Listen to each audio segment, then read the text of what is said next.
isso aí, estamos de volta na Autoescola Romeu. Tudo bem, Romeu? Tudo ótimo. Melhor que frango. No lixo. No lixo? Deixa eu te falar. Eu sei que agora existe uma conformidade, gostou da palavra, entre as autoescolas de manterem mais ou menos o mesmo preço, mas varia a forma de pagamento de uma para outra, né? Porque tem alguns que trabalham com cartão e mais vezes, com cheque mais vezes. Aqui na Autoescola Romeu, como que tá funcionando para facilitar a vida da turma? São 12 vezes no cartão.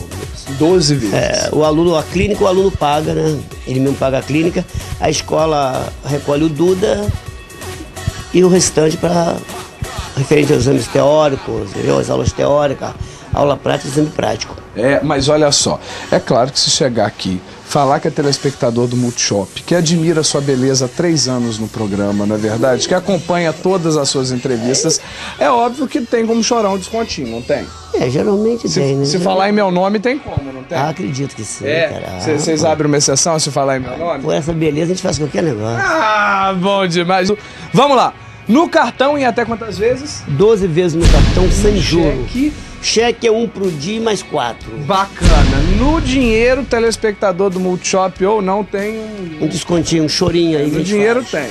Mas se for telespectador do Multishop, até no cartão tem um desconto. A gente vê o que a gente pode fazer aí. Sei disso, a borracha falou. Ô, telefone! 2252-2589, 2252-2366. Anota bem, anota o telefone. 2252-2366 e 2252-2589.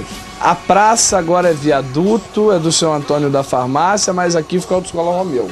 Praça Salim Chimelli 66, sala 101 a 104. Bom demais, esse é Romeu e esse é o Multishop que continua. E ó, chega aqui, fala que o Vini falou pra você vir, pede um desconto, come a gente boa. Sai daí não, bem, abraço, viu? Obrigado.